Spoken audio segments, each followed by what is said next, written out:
आप देख रहे हैं न्यूज बीट पारस जहांजेब के साथ। अली अमीन धमकियों की मशीन, हुकूमत का जवाब और मुज़ाकरात का ख्वाब, ये हैं वो बीट्स जिन पे बात करेंगे आज न्यूज बीट में।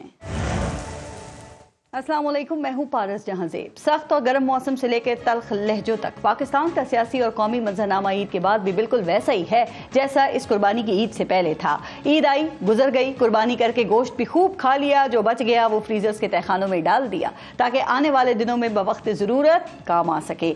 लेकिन जिन बुरी आदतों और सोच की कुर्बानी देना ज़रूरी थी ना, वो ना हमने ईद से पहले दी, ना ईद के मौके पर दी और ना ही हम आइंदा ये कुर्बानी देंगे। मुल्क में ईद से पहले भी सियासी अफरा तफरी थी और ईद के बाद भी सियासी अफरा तफरी ही है। ईद से पहले भी बजट अवाम दुश्मन और जालिमाना टैक्सों से भरपूर था और ईद के बाद भी अवाम दुश्मन ही है।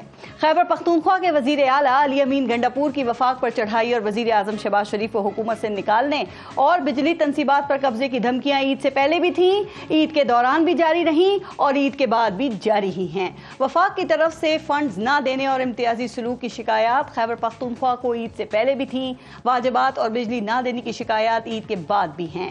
अदलिया, हुकूमत और स्टैब्लिशमेंट का तसादुम, दबाव और मुदाखलत जैसे इल्जामात ईद से पहले भी थे और ईद के बाद भी इदारों में टकराव और तसादुम ही है।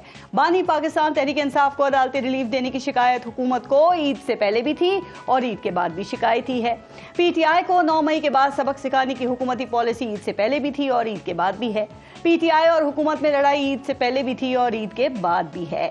धांधली के इल्जामात और फॉर्म 45 और 47 का झगड़ा ईद से पहले भी था और ईद के बाद भी है। मखसूस नशिस्तों का हल तलब मसला ईद से पहले भी था और ईद के बाद भी है। मुज़ाकरात की ख्वाहिशों को खबर बनाने का सिलसिला ईद से पहले भी था और ईद के बाद भी है। मफाहमत और मज़ाहमत के बयानियों का झगड़ा ईद से पहले भी था और ईद के बाद भी है। T20 वर्ल्ड कप में कौमी टीम की नाक़िस कारकर्दगी पर शायकीन को गुस्सा ईद से पहले भी था और वर्ल्ड कप के पहले ही मरहले में बाहर होने का गुस्सा ईद के बाद भी है। क्रिकेट टीम की नाक़िस कारकर्दगी पर मैनेजमेंट और क्रिकेट बोर्ड को ना ईद से पहले कोई शर्म आई थी और ना ही ईद के बाद कोई शर्मिंदगी है। चेयरमैन PCB की तरफ से क्रिकेट टीम की बड़ी सर्जरी का इंतजार ईद से पहले भी था और ईद के बाद भी है। PTI की एहतिजाजी सियासत ईद से पहले भी थी और ईद के बाद भी है, बल्कि उनका तो आज भी एहतिजाज था और आइंदा दिनों में भी एहतिजाज ही होगा। तो क्या आने वाले दिनों में कौमी और सियासी मंजरनामा बदलेगा या यही अफरा तफरी जारी रहेगी? आज के प्रोग्राम में इस पर भी बात करेंगे और आज प्रोग्राम में हमें ज्वाइन कर रहे हैं PMLN से बैरिस्टर मोहसिन शाहनवाज रांझा साहब। पाकिस्तान तहरीक इंसाफ से आज प्रोग्राम में हमारे साथ मौजूद हैं हलीम आदिल शेख साहब और पाकिस्तान पीपल्स पार्टी से कादर मंदोखेल साहब प्रोग्राम में ज्वाइन कर रहे हैं। अस्सलाम वालेकुम, बहुत बहुत शुक्रिया आप सबका प्रोग्राम में शिरकत के लिए। पहले एक ब्रेक लेंगे, आप देखते रहिएगा न्यूज़ बीट।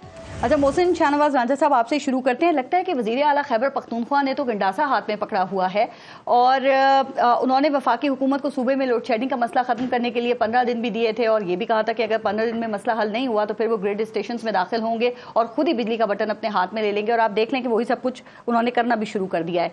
तो सिर्फ वफाकी हुकूमत ने 15 दिन में ये मसला क्यों नहीं हल किया? क्या मोहसिन नकवी भी नाकाम हो गए? देखिए, जहाँ तक इस चीज़ का जो उन्होंने एक कदम उठाया और जिस तरह वो ग्रिड स्टेशन में गए, ये जिस तरह से वो दिखा रहे हैं कि बटन दबाने से ये सारा सिस्टम जो है वो बंद हो जाएगा और उसके बाद फिर जो बाकी सूबों की बिजली है उसका सिलसिला भी मुनक़ता हो जाएगा, तो ये तो खैर एक उनका अपना ही बनाया हुआ एक मामला है। इस तरह की सूरत हाल नहीं होती। ये ग्रिड स्टेशन है और उनके कुछ 3-3, 4-4 सोर्सेज होते हैं जहाँ से ये चल रहे होते हैं। लेकिन बाकी बात ये रह गई कि अपना गिरबान नहीं झांकना और ये कहना कि आप मुझे सारा कुछ दें लेकिन मेरे अंदर जो गलतियां हैं वो मैं दूर नहीं कर सकता।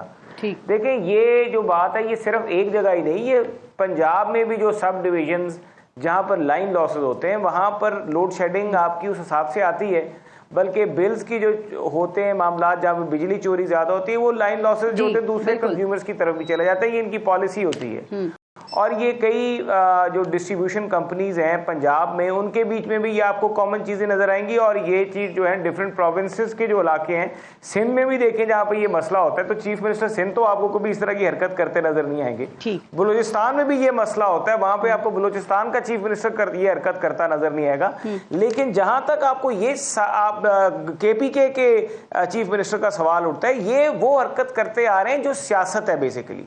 ये कोई मुल्की मुफाद या आवाम की तकलीफ नहीं है, ये सिर्फ अपना जो सियासी चूरन है और अपने आप को जिंदा रखने का जो एक तरीकाकार है कि मीडिया की कंजम्पशन के लिए और अपने आप को पाकिस्तानी कौम की नजर में रेलेवेंट रखने के लिए और कोई ऐसा बहाना बना के जिसके ऊपर एहतजाज किया जा सके उसको आगे प्रमोट करने के लिए सारा काम। यहाँ पे दो मसले हैं, देखें, एक तो अली अमीन गड्ढापुर साहब का जो रवैया या जो उनका अंदाज है वो मसला है कि वो ये बात ठीक है कि मौला जट बनने के चक्कर में कुछ नामुनासिब बातें भी कर जाते हैं, और दूसरा उनके मुतालबात भी हैं। वो ये कह रहे हैं कि खैबर पख्तूनख्वा में, मैं ये नहीं कहता कि लोड शेडिंग ना करो लेकिन 12 घंटे से ज्यादा ना करो और तमाम इलाकों में यकसा तौर पर करो। तो आप लोगों को उनके अंदाज पे एतराज है या मुतालबात से भी आपको मसला है?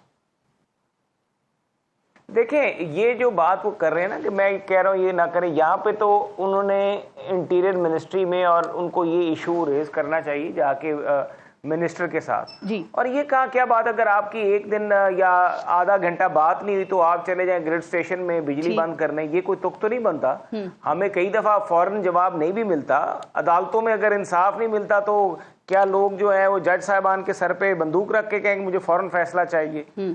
इस तरह तो नहीं होता। आपने एक प्रोसेस के तहत चीजें चल रही होती हैं। आप बात ठीक कह रहे हैं, लेकिन देखिए अब मामला जो है ना वो सिक्योरिटी का हो गया है। आपके जो एनर्जी मिनिस्टर हैं फेडरल अवैस लगारी, उन्होंने भी वफाक से मदद मांग ली है। तो सर ये बताइए कि अब जो गवर्नमेंट है वफाकी, वो क्या ऑप्शंस उनके पास हैं? क्या आप समझते हैं फामो तफहीम से ये मसला हल हो जाएगा, या जो ग्रिड स्टेशन है वहां आपको फौज या रेंजर्स तैनात करनी पड़ेगी, या फिर गवर्नर राज लग सकता है? गवर्नमेंट क्या सोच रही है? देखिए मेरे ये फेडरेशन जो है, यहाँ पे फौज को बुलाना जो ऑप्शन है आइन के नीचे, ये वफाकी हुकूमत जो है कहीं पे भी जो है सिविल गवर्नमेंट की इमदाद के लिए फौज को बुलाया जा सकता है जी। ये आइन में लिखा हुआ है, ये भी ऑप्शन मौजूद है। रेंजर्स को बुलाया जा सकता है, ये भी ऑप्शन मौजूद है। लेकिन मैं ये समझता हूँ कि इस मामले को बैठ के पहले भी एपेक्स कमेटी में, आगे पीछे CCI में, ये आते रहते हैं मुश्तरका मफादात काउंसिल में, वहाँ पे बैठ के इस चीज को वो अपने आप को टेकअप करें और जाके अपने रेलिवेंट जो मिनिस्टर्स हैं उनके साथ बात करें। ये तरीकाकार यूं नहीं है। पाकिस्तान इन चीजों का मुतमिल नहीं हो सकता कि आप एक सूबे को कभी कहें कि जी हम IMF को खत लिखेंगे कि पाकिस्तान को ना दें, कभी आप ये कहेंगे कि जी हम NFC अवार्ड में अपना हिस्सा नहीं डालेंगे, कभी आप ये बिजली के ग्रिड स्टेशन, तो आप क्या करना चाह रहे हैं? साहब वो अपने मिनिस्टर्स और अरकान असेंबली को तो उन्होंने ये कहा है कि आप ग्रिड स्टेशंस जाएं और वहां जाके बिजली जो है वो खुलवाएं, और आप देख रहे हैं कि वो ये काम हो भी रहा है।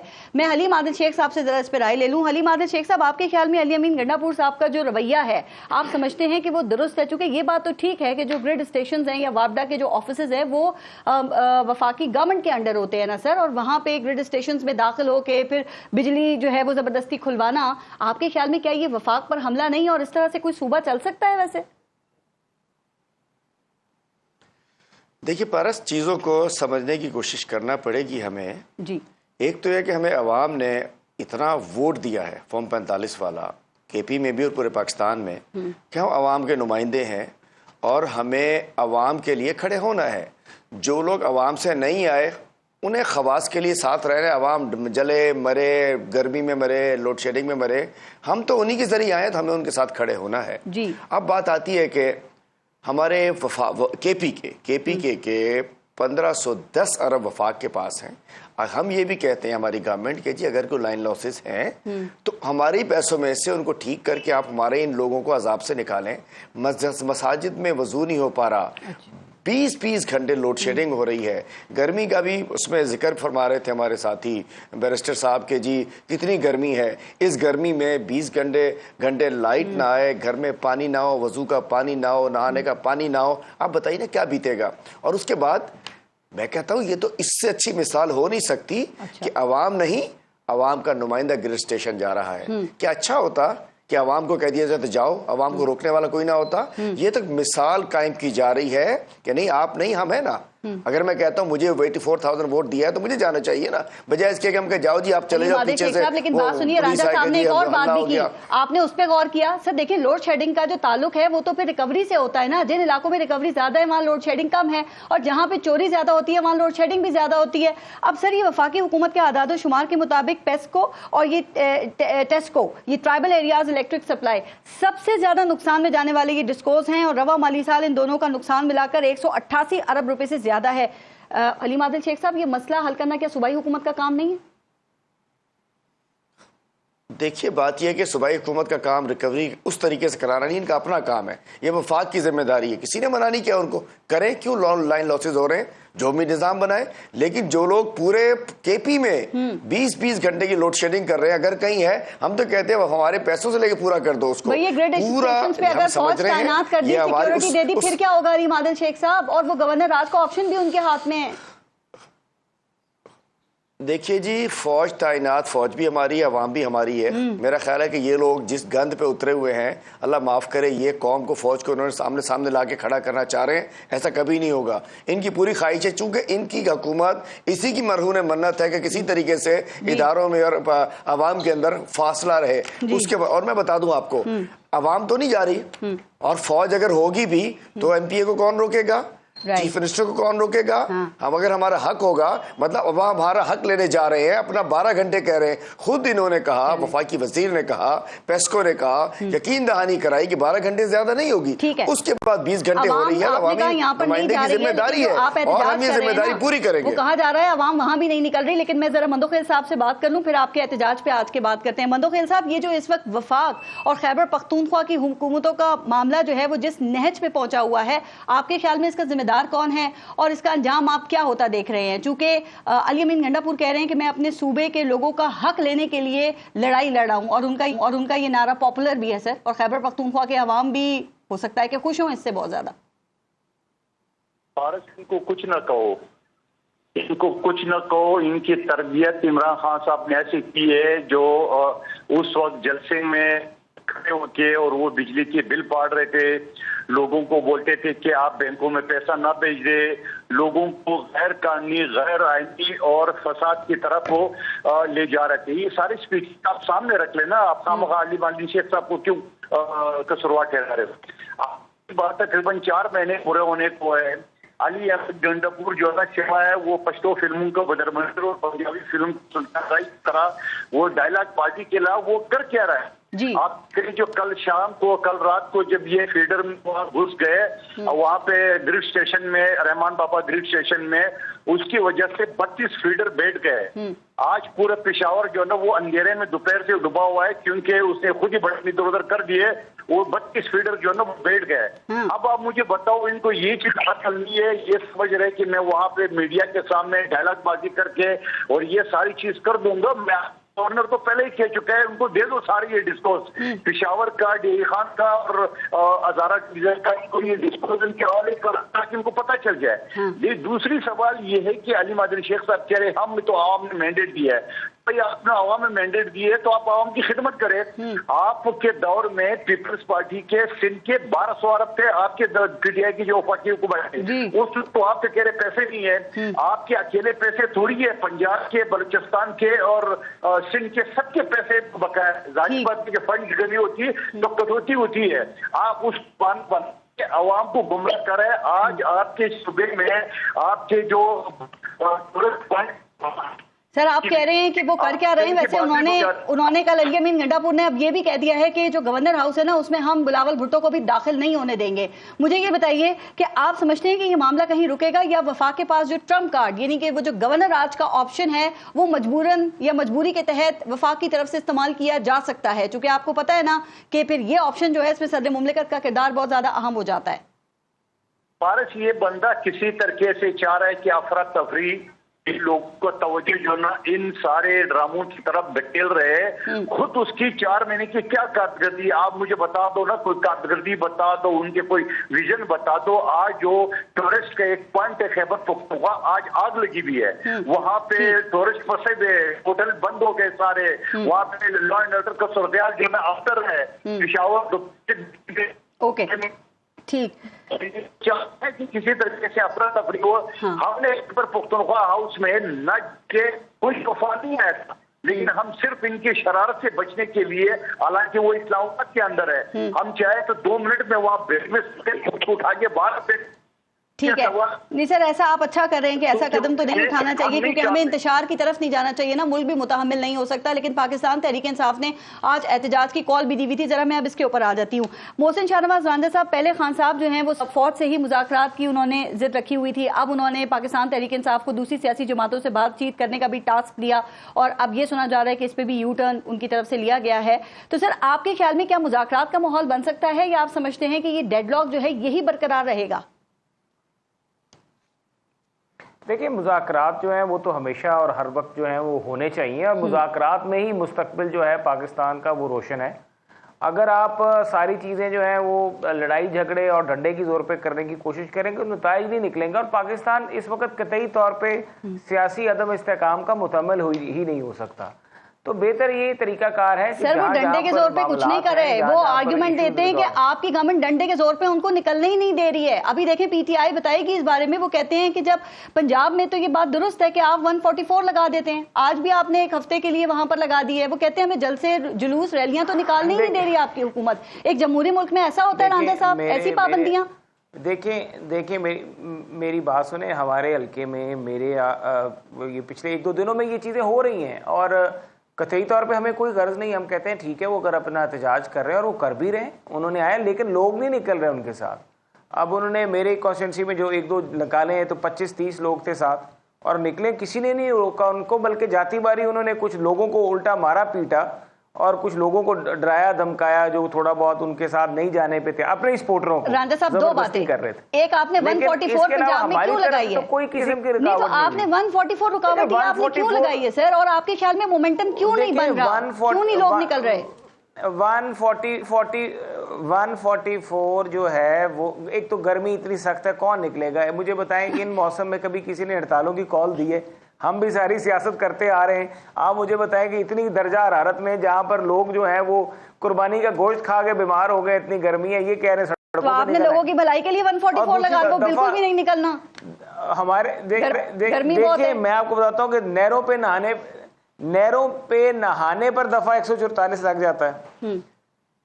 उसके बाद अगर कहीं पे कोई मजहबी इशू हो, अब जिस तरह सरगोदा में पिछले दिनों ये इशू बना, ये कुछ थोड़ा बहुत वहाँ पे मजहबी हवाले से कुछ फसादात शुरू हुए, तो सरगोदा में तो आज तक दफा 144 का नफाज है। यहाँ पर कोई कन्वेंशन, कोई मजलिस, कोई इस तरह की चीज की इजाजत नहीं है, कोई मेला कुछ नहीं, आपको इजाजत लेनी पड़ती है। तो अगर ये कानूनी तरीकेकार है हुकूमत, लेकिन पूरे देखिए पंजाब में ये सूरत हाल नहीं है रांझा साहब, जहां पर है वहां पे आप जरूर 144 लगा दें, लेकिन जब वो एहतजाज के लिए निकलते हैं तो आप 144 ही लगा देते हैं सर। और दूसरा, एक और बात, जिस तरह इमरान जी, जिस तरह खान साहब को अदलिया से रिलीफ मिल रहा है, रांझा साहब, जिस तरह खान साहब को अदलिया से रिलीफ मिल रहा है, आपको नहीं लगता कि जल्दी उनके तमाम मुकदमात जो हैं वो उससे बरी हो जाएंगे? आप देखिए कि साइफर केस से भी वो बरी हो चुके हैं, जमानतें भी उनकी हो रही हैं। तो सर, अगर खान साहब खुद बाहर आ गए, तो आप कह रहे हैं ना मोमेंटम नहीं बन रहा, लोग नहीं निकल रहे, तो आपको नहीं लगता कि फिर एक मुल्कगीर एहतजाजी तहरीक शुरू हो सकती है या जोर पकड़ सकती है? देखिए, मेरा ये ख्याल है कि खान साहब अगर वो जेल में है या बाहर आए, ये तो अदालतों का मामला है, अदालत उनको क्या रिलीफ देते हैं। लेकिन मैं ये समझता हूँ इस वक्त तक खान साहब अगर आए और बाहर कॉल भी दें और जो कुछ भी करना है, एहतजाज करने से कोई नहीं रोक सकता उनको। इश्यूज अगर रिजॉल्व होने तो उसके तरीकाकार है कि टेबल पे बैठ के आप इश्यूज को रिजॉल्व करें।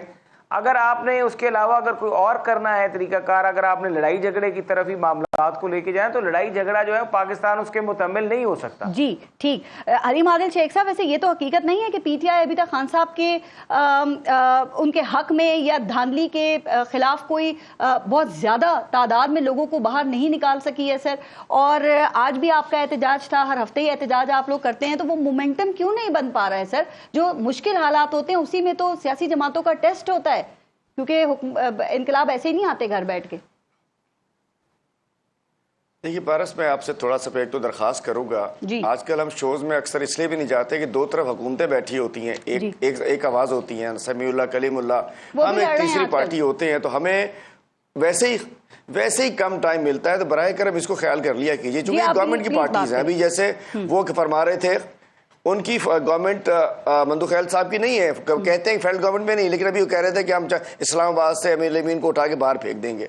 बातें बिल्कुल फेंक सकते हैं, ये जब एक ऊंट की टांग काट सकते हैं इनका वडेरा, इनकी पार्टी का, तो ये कुछ भी कर सकते हैं भाई। हम जान की अमान पा रहे हैं कि बात करेंगे भी ना करें।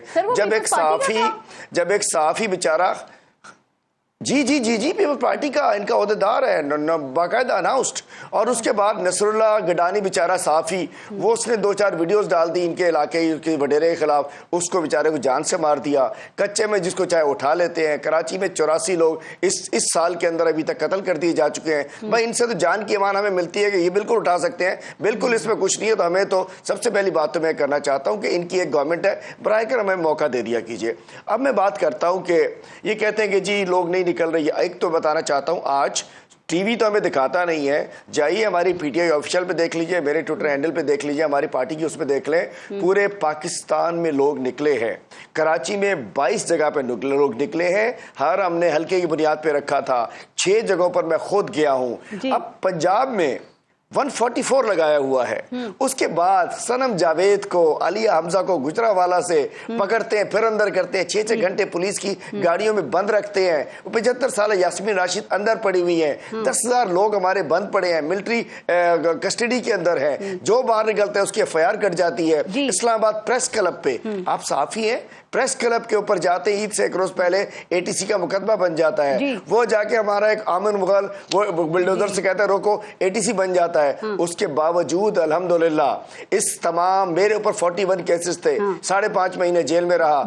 आज भी बाहर निकलता हूं। आज जो शख्स जेल में होता है ज्यादा ताकत से बाहर निकलता है। आज भी जिस अंदाज से हम लड़ना नहीं चाहते, हमारा हक है आईनी कानूनी तौर पे हमें करने दिया जाए। बाकी ये लोग पहले भी कहते थे यहाँ बैठ के बड़े बात क्या है, आपने जो बातें की है ना, तो फिर आप इस बात को भी तस्लीम कर लें कि 9 मई के बाद आपके साथ रियासत के जो मामलात हैं वो बदल गए ना। यही पाकिस्तान तहरीक इंसाफ थी जिसने 126 दिन का धरना दिया था। और खान साहब याद है ना कि हर इशू के ऊपर लॉन्ग मार्च की बात किया करते थे और गवर्नमेंट में हिम्मत नहीं होती थी कि वो पाकिस्तान तहरीक इंसाफ को रोक सके।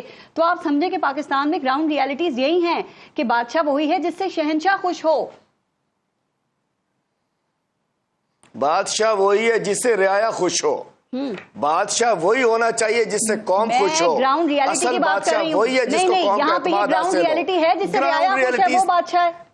चेंज हो चुकी है। ये धौंस धमकी की हुकूमत बैठी है, असली हुक्मरान जेल में बैठा है, कैदी 804 126 दिन के धरने में जितने आपने लोग निकाले थे उतने निकाले लोग। फिर आप अगर आप कहते हैं कि रियाया जो है वो खुश है तो निकलेंगे जी अल्हम्दुलिल्लाह, लोग निकलेंगे लोग अल्हम्दुलिल्लाह।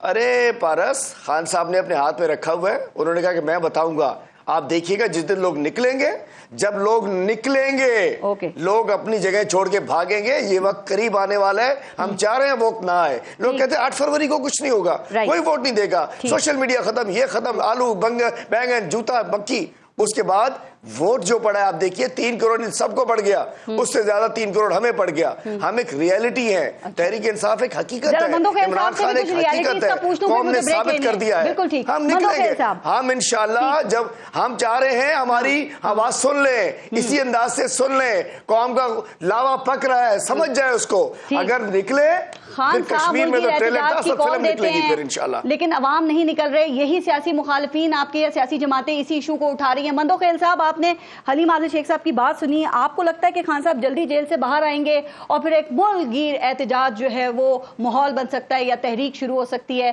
क्योंकि सर जिस हिसाब से खान साहब को अदलिया से रिलीफ भी मिल रहा है, जमानतें मुख्तलिफ केसेस में हो रही हैं, तो क्या ख्याल है कि इन हालात में उन्हें कब तक जेल में रखा जा सकता है? जी पारस, असद कैसर साहब ने ऐलान किया था कि आज PTI के लोग निकल आए और सिंध में तो 144 नहीं लगा था। PTI के करोड़ों जो ना वो कारकुन जो ना आलिम आदिल शेख साहब की सरबराही में आज कराची में निकल आया है। तो मेरे ख्याल में अगर इसी तरह करोड़ों लोग निकलेंगे और तो फिर बहुत जल्दी निकलेगा कराची में पुरअमन, जहाँ बेनजीर भुट्टो साहिबा का जो यूम शहादत बिलावल साहब ने खिताब की है, और दूसरी तरफ करोड़ों लोग आलिम आदिल शेख साहब की सरबराही में आज कराची के सड़कों पे थे।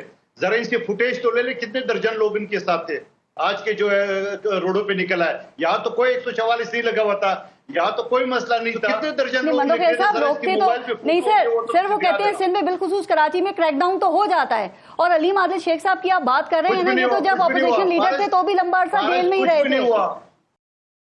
कितना, मैं कहता हूँ कितने दर्जन लोग निकले थे, जरा इनसे फुटेज तो ले ले। कोई पुलिस ने कुछ भी नहीं किया, कोई खबर कुछ नहीं है। और इसी तरह ये लोग 5 साल गुजारेंगे, वहां पे जाके वो सुल्तान राय का किरदार अदा करेंगे।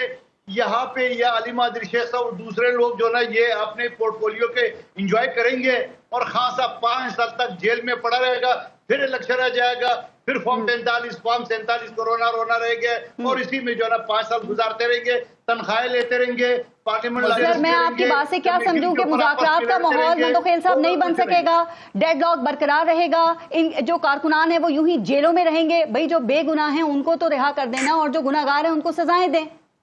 सब कुछ तो ऐसा नहीं करता रहना चाहिए। अपने वकीलों को बोलो चला ले, कानून मौजूद है इंसदाद दहशतगर्दी का कि 1 हफ्ते के अंदर एक मुकदमा जो ना उसको डिस्पोज होना चाहिए। इनके अगर वकील नहीं जा रहे, तारीखें ले रही है, तो जज कहां से फैसला करेगा? आप यकीन करेंगे बैसते वकील, अगर मैं किसी अदालत के सामने खड़ा हो जाऊं तो जज साहब कितने लंबी तारीख देगा? चलो 1 तारीख दे देगा, महीने का अगले दिन तो मैं सर पे बैठ जाऊंगा।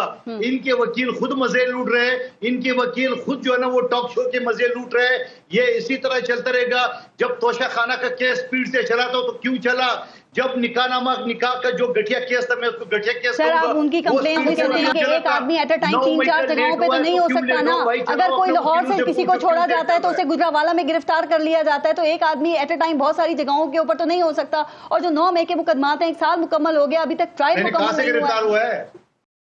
कौन सा वकील गिरफ्तार हुआ है? वकील नहीं, मैं इनके कारकुनान की बात कर रही हूँ। ये सारे वकील जो आके इनके पास जो MNA MPA बन गए ना, उसको बोलो केस चला है। वो तो टॉक शो के मजे लूट रहे हैं, कहां केसेस चला रहे हैं, उसको बोलो केस चला है। कौन सी जगह पे इनको रुकावट आती है? आप यकीन करेंगे अभी जो इस्लामाबाद हाईकोर्ट में 2 दिन से ज्यादा तारीख नहीं दी है। इसी तरह अगर वकील खड़ा हो जाए तो जज 2 दिन से ज्यादा तारीख दे नहीं सकता है। फिर कानून का हवाला दे, कानून में 1 हफ्ते के अंदर पूरा फैसला सुनाना है इंसदाद दहशतगर्दी का। और ये इस्लामाबाद में जाके वो मजिस्ट्रेट के केस के 2-4 केस खत्म करा दिए, और 9 मई के केस खत्म हो गया। भाई 9 मई के केस अभी कर्नल शेर खान का जो मुजस्मे का सर उड़ा है वो अभी बाकी है। मैं एक ब्रेक ले लूं, ब्रेक के बाद जितने जोश में आप बात कर रहे हैं ना, मुझे उम्मीद है कि इस वक्त जो नून लीग और पाकिस्तान पीपल्स पार्टी के मसाइल चल रहे हैं ना, उसको भी आप ऐसे ही एड्रेस करेंगे। अभी ब्रेक लेते हैं, देखते रहिएगा न्यूज बीट। अच्छा, मोहसिन शाहनवाज जांदा साहब, आप क्यों ये समझते हैं कि पाकिस्तान पीपल्स पार्टी वफाकी गवर्नमेंट को ब्लैकमेल कर रही है? अगर उनके बजट के ऊपर एतराज़ात हैं या निजकारी के ऊपर उनका मौक़िफ़ मुख्तलिफ है या वो कुछ मुख्तलिफ तरीके से सोचते हैं, तो इसका मतलब ब्लैकमेलिंग होती है? देखिए, मैं एक वाज़ह करता चलूँ कि ये ब्लैकमेलिंग का लफ्ज़ मैंने कहीं इस्तेमाल नहीं किया। ठीक। और ये कल मेरे से मुतल्लिक ये ब्लैकमेलिंग का एक बयान लगा, और मेरे ख्याल से किसी ने अपने अल्फाज जो हैं वो मेरे अल्फाज बना के पेश की। ज़रूर बात हुई थी, रद्द-ए-अमल हुआ था, जेल पे जाने की बात हुई थी हसन मुर्तज़ा साहब के हवाले से, और उसके बाद जब मैंने उसकी वजाहत की थी, मेरा पूरा जो बयान था वो मेरे ख्याल से उसको नहीं दिखाया गया, लेकिन जो बात ज़्यादा स्पाइसी होती है वो चला दी जाती है। मैं यही बात कर रहा था कल भी कि ये मामलात अफ़ाम व तफ़हीम से हल हो जाते हैं, और जब आप अलायंस में होते हैं और एक इलाक़ में होते हैं तो गिले शिकवे जो है छोटे मोटे बनते रहते हैं, और वो प्यार मोहब्बत का रिश्ता होता है। वो कभी खुशी होती है उसमें, तो कभी थोड़ा गम आ जाता है, लेकिन ये होता है कि वो स्टेबल एक तरह से नहीं चलता। एक घर में भी 2 सगे भाई जो होंगे उनमें भी छोटी बातों पे इख्तलाफ होते हैं। तो ये तो एक अलायंस है, एक इल्हाक है। अच्छा रांझा साहब, एक सेकंड, अच्छा वो आपने क्लियर किया, आपने कहा कि हक के लिए बात करना, आपने ब्लैकमेलिंग का वर्ड इस्तेमाल नहीं किया। अभी आप कह रहे हैं कि ये खुशी और गम का एक सिलसिला होता है, तो क्या ये तो कहा आपने कि ये पीपल्स पार्टी और नून लीग का सास बहू की तरह का एक रिश्ता है कि वो अगर सास बहू की लड़ाई घर में भी हो जाती है तो फिर आपको पता है ना कि शौहर या फिर ससुर जो है वो फिर मीडिएट करा देते हैं, तो यहाँ भी कोई मीडिएटर हैं जो मामला को हल करा देंगे? नहीं, देखें, सुलह, मैंने कहने का मकसद ये था कि ये रिश्ते घर में एक वो मिसाल है, मैं 2 भाइयों की भी मिसाल दे सकता, अभी मैंने 2 भाइयों की मिसाल दे दी आपको। सास बहू का ज्यादा अच्छा है। का वैसे आपको वैसे भी वो स्टार प्लस के ड्रामे देख के सास बहू की समझ ज्यादा आती है लोगों को, इसलिए वो बताना पड़ता है। लेकिन ये मैं कह रहा हूँ कि जो रिश्ते होते हैं उसमें छोटे मोटे इख्तलाफात होते रहते हैं, और ये उनका जमहूरी हक है, और अगर वो इख्तलाफ करके किसी बात के ऊपर जो जायज़ उनका मुतालबा है वो हमें भी मानना चाहिए, उसको देखना चाहिए और उनको हल भी करना चाहिए। अलायंस में बैठे हैं और वो हमारे साथ हैं, हमें सपोर्ट कर रहे हैं, ये उनकी बहुत बड़ी सपोर्ट है। और बल्कि मुस्लिम लीग नून जो है वो समझती है कि हम अपने अलायंस के साथ जो है मिल के आगे काम करेंगे, उनको साथ लेके चलेंगे। ठीक, रांझा साहब ये अच्छी बात है। कल शहबाज शरीफ और बिलावल भुट्टो की मुलाकात भी हुई और सुनने में आया कि ये बजट की मंजूरी में पाकिस्तान पीपल्स पार्टी आपको सपोर्ट करेगी, आपकी हिमायत करेगी, लेकिन ये सुन्नी इत्तेहाद काउंसिल या पीटीआई को आप कैसे मनाएंगे? वो तो बजट को गैर आईनी कह रहे हैं, कुछ टेक्निकल नुकात भी वो उठा रहे हैं, वो कह रहे हैं ये गैर आईनी बजट है, पास नहीं होने देंगे हम इसे। देखिए, जब हम उनको कहा करते थे ना कि आप गैर आईनी इकदाम कर रहे हैं और एक दिन आपको ये नताइज भुगतने पड़ेंगे, तो आज मेरे ख्याल से वही बात है कि वो जो माजी की यादें हैं वो एक तल्ख हकीकत की तरह इनके सामने आ रही हैं। और जो चीज़ें ये आज हमें तनकीद कर रहे हैं, मैं तो इन्होंने ऐसे ऐसे काम किए थे पिछली असेंबली में जो तो कमाल ही था कि एक एक दिन में सारे असेंबली के रूल सस्पेंड करके 12-12 कानून जो थे वो एक तरफा होकर इन्होंने पास करवाए हैं। हमें तो वो दिन भी भूलेगा कि 2-2.5 साल मुश्तरका मुफादात कौंसिल का इजलास ही नहीं बुलाया गया जी, जो कि आइन में लिखा गया है कि लाजमी बुलाना है। और इस तरह की कई चीजें होती थी जो ये कर रहे थे। आज इनको आइन और कानून याद आ रहे हैं, इन्होंने जो किया, लेकिन जब अब बजट मंजूरी के वक्त में आप इनकी जो कट मोशंस हैं उनको बजट में शामिल करेंगे या रद्दी की टोकरी में उठा के फेंक देंगे? लेकिन कट मोशन जो होती हैं वो आपको पता है एक इजलास की कार्रवाई का और एक फाइनेंशियल जो फाइनेंस बिल होता है उसका एक लाजमी हिस्सा है जी। और जब वो कबूल नहीं होती है और वो उन पे वोटिंग वो नहीं हासिल कर सकते जो एक वोट रिक्वायर्ड होता है, तो फिर वो रद्दी की टोकरी में ही जाती हैं। ठीक नहीं, अगर अच्छी होती है तो वोट देना चाहिए ना उसके ऊपर, जरूरी तो नहीं है कि हर दफा रद्दी की टोकरी में ही जाए। नहीं, अगर कोई वैसे तो अच्छे की उम्मीद इनसे कम ही की जा सकती है, लेकिन चले आपकी बात मान लेते हैं, अगर कोई अच्छी हुई तो जरूर उसको मंदोखेल साहब और ये सब लोग असेंबली में बैठे हुए जी जी ये उसको जरूर कंसिडर करें। अली मादे शेख साहब, जरा एक कमेंट इस पे कि बजट पे क्या एतराजात हैं? टैक्सेस के हवाले से इशू है, वो तो आपको पता है माजी में हर बजट में ही टैक्सेस की बौछार होती है और भरमार होती है। IMF के हवाले से आपको इशू है, वो फिर पाकिस्तान तहरीक इंसाफ ने जितने बजट और सप्लीमेंट्री बजट दिए उनका ताल्लुक भी IMF से ही था सर। तो इस गवर्नमेंट ने ऐसा क्या अनोखा काम किया है? देखिए, उस वक्त बजट हम बनाया करते थे, आजकल सोशल मीडिया पे एक जोक चल रहा है, वो कहते हैं कि जी शहबाज शरीफ साहब से गिला किया पीपल्स पार्टी, जोक है सोशल मीडिया पे। जी, वो मुशावरत वाला जी आपने तो पूछा ही कोई नहीं, हाँ कि जी आपने तो मुशावरत ही नहीं की, तो उन्होंने कहा तो हमसे भी किसी ने नहीं की। तो ये रियलिटी है कि इस वक्त ये अवाम का इस बजट से कुछ लेना देना नहीं है जी। ये इनके मजीद क़याम के लिए इन्होंने जो भी करना है, चूंकि देखिए जब आप आवाम के जोर पर होते हैं तो आप बात भी करते हैं, IMF भी आपका सुनता है, दुनिया आपकी सुनती है, लेकिन जब पता हो कि आप जैसे कि उसने थोड़ी सी बात हुई थी, इनको क्या कह दिया था उसने अनवारुल हक काकड़ ने कि मुझसे मुंह खुलवाओगे तुम फॉर्म 47 के ऊपर, मतलब थोड़ी जब उन्होंने टच किया था उसके गंदम के इशू को तो उसने कहा था मुझसे मुंह खुलवाना चाहते हो। बात यह कि जो फॉर्म 47 के ऊपर, जाली मैंडेट के ऊपर, किसी के आसरे के ऊपर, किसी की भीख के ऊपर, किसी के नवाजिशात के ऊपर बैठे होते हैं, तो बात यह कि फिर आवाम की बात नहीं करते हैं। ये लंबी डिबेट है, लाजिमी बात है, जितना बड़ा इन्होंने जिस बजट में गंद किया है, जितना बड़ा इन्होंने अवाम दुश्मनी की है, जितनी बड़ी इन्होंने मुल्क दुश्मनी की है, जितना इन्होंने ये गुलामी में डिक्टेशन के ऊपर बजट बनाया है, डिटेल है, लंबी डिटेल है इसके ऊपर, वो उसको हम कह सकते हैं कि ये बिल्कुल इसमें ना अवाम की बेहतरी सोची है। 30 जून को हम ये बजट पास करा लेंगे। बात ये है ना, हाँ वो तो करा लेंगे ना जी, उनके आका जो है करवा देंगे। हिकमत कैसी है अपनी, जो किसी ने कहना है वो इन्होंने चले जा जी हुजूर। हाँ ये माने मनाए हैं, सदर उनका, वजीर आजम उनका, गवर्नर उनका, CM उनका, ये क्या ये नूरा कुश्ती है, ड्रामेबाजी है, कुश्ती एक है, फर्स्ट डे से एक है, और ये MK और पीपल्स पार्टी एक ही थाली के चट्टे बट्टे हैं। और मैं बताना चाहता हूँ, एक इस दफा जो सियासी इज्तिमाई कबर में इनकी सियासत दफन होने जा रही है, 2 महीने लगे, 4 महीने लगे, 6 महीने, उससे आगे नहीं है। जुलाई के आगे सर्वाइव करते हुए ये लोग नजर नहीं आ रहे हैं। जिस तरीके से टैक्सेस लगाने जा रहे हैं, जिस तरीके से अवाम दुश्मन बजट लेकर आ रहे हैं, जिस तरीके से अवाम दुश्मनी होगी, जिस तरीके से लोड शेडिंग हो रही है, जिस तरीके से सिंध में तो अमन अमान तबाह हो चुका है, जिस तरीके से अवाम के साथ ये गुस्सा दिला रहे हैं, जुलाई के बाद इनको भागने का रास्ता नहीं मिलेगा।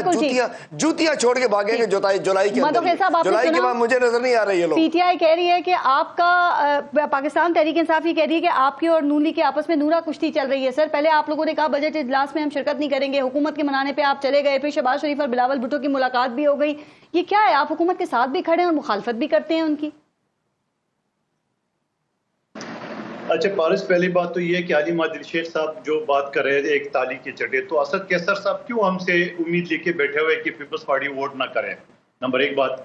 दूसरी बात ये कि मोहसिन राजा साहब फरमा रहे हैं कि मामला हल हो जाएगा, तो मामला तो पहले ये मामला की नौबत ही नहीं आ जाती कि अगर आप बजट से पहले हमसे मशावरत करते, हमारी जो फाइनेंशियल टीम है उनसे मशावरत करते, तजावीज़ लेते, और फिर कुछ दिन पहले जो ना बिलाल कियानी साहब इनके एक एमएनए है, वो मेरे साथ एक शो में थे, कह रहे नहीं जी हमने मशावरत कर ली है।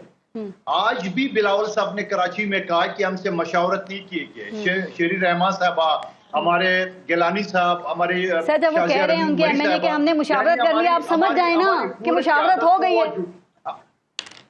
जुमला कम्प्लीट फारिज, पूरे क़यादत को ये जुटला रहे थे। चलो वो चीज हो गई जब वज़ीर-ए-आज़म ने दावत दी है बिलावल साहब को, तो टीम चली गई। अब देख रहे शाम 4 बजे बिलावल साहब की मीटिंग हो रही है वज़ीर-ए-आज़म साहब के साथ, और 1-2 बजे हनीफ अब्बासी साहब जो है ना वो मुंह से ऐसे फूल जड़ रहे जैसे पूरा प्लांटेड था, और बताया जा रहा है शहबाज शरीफ साहब का खास आदमी है। वो कह रहे नहीं जी ये ड्रामा कर रही है, पीपल्स पार्टी को एतमाद में लिया गया, अतक के इज्जत में भी वगैरह वगैरह सब कुछ। आप मुझे बता दो कि ये क्या मसला है कि एक तरफ आप मुज़ाकरात के और बातचीत की बात करें, दूसरी तरफ आपने बिलाल कियानी या हनीफ अब्बासी या खुर्रम दस्तगीर को हमारे पीछे छोड़े हुए, जो हमारी क़यादत के प्रेस कॉन्फ्रेंस को आज भी बिलावल साहब ने बात रिपीट की है, उसको ये गलत कह रहे हैं। ठीक है, क्या चीज है मंदोखेल साहब, उनसे आप पूछ रहे हैं क्या चीज है? एक सेकंड, आप भी तो अपनी मीठा मीठा हपप और कड़वा कड़वा थूथू की पॉलिसी को खत्म करें ना सर। पिछले दौरे हुकूमत में आप इनके साथ थे, सारी बुराइयां आपने नून लीग के आपने खाते में डाल दी आपने, और अच्छाई चीजें जो अच्छी चीजें थी वो आपने क्रेडिट पाकिस्तान पीपल्स पार्टी ने ले लिया। तो इस दफा भी क्या ऐसे ही करेंगे? हुकूमत में शामिल होने के बाद आपको भी तो पॉलिसी दुरुस्त करने की जरूरत है ना फिर। फारिस, अगर हम 16 महीने की हुकूमत में इनको कंधा नहीं देते ना, तो इस तरह 7 मिनट के अंदर नवाज शरीफ साहब के केस खत्म नहीं होता। इस तरह नादरा की टीम एयरपोर्ट पे जाके अंगूठे न लगवाते, इस तरह सारे मामले इनके सीधे नहीं होते। हमने परफॉर्मेंस दिखाया है, हमने कड़वा घोल जो है ना वो पी ली है, हमने सब कुछ किया है। उस वक्त भी शहबाज शरीफ साहब ने वादा किए, चाहे के 4 मनसूबा के लिए, चाहे के 5 मेरा और शहबाज शरीफ साहब के हल्के का वादा किए, वादे के बावजूद फंड नहीं दिए। जो सिंध सैलाब जो ना अली मादरी शेख साहब भी जानते हैं 90% पानी में डूबा होता है, उसके लिए वादा किया, पैसे नहीं दिए, इस बजट में भी नहीं रखेंगे। तो आप मुझे बताओ कब तक हम इनकी बातों पे एतबार करते रहेंगे? रांझा साहब लास्ट कमेंट, कब तक ये आपकी बातों पे एतबार करेंगे? वो कह रहे हैं कुछ एमएनए कुछ बात कर रहे हैं, कुछ लोग आपके यहाँ कुछ बात कर रहे हैं, एतमाद में नहीं लिया आपने। देखिए जहाँ तक इनके बिलावल साहब के साथ कल मुज़ाकरात हुए हैं, वो मुज़ाकरात जो है उसके अंदर बड़ी अच्छी पेशरफ्त हुई है, और हम ये समझ रहे हैं कि जहाँ जहाँ पर इनको समझते हैं कि एतमाद में लिया जाना चाहिए था, नहीं लिया गया, वो सारे इश्यूज जो हैं वो रिजॉल्व होंगे। इशाइया भी बड़ा अच्छा हुआ उसमें, सुने इशाइया मादरत के साथ। ठीक, मोहसिन शहनवाज रांझा साहब, हलीम आदिल शेख साहब, मंदोखेल साहब, बहुत बहुत शुक्रिया आप सबका प्रोग्राम में शिरकत के लिए। अपना और अपने मुल्क का ख्याल रखिए। पारस जहां को इजाजत दीजिए अल्लाह ने के बाद।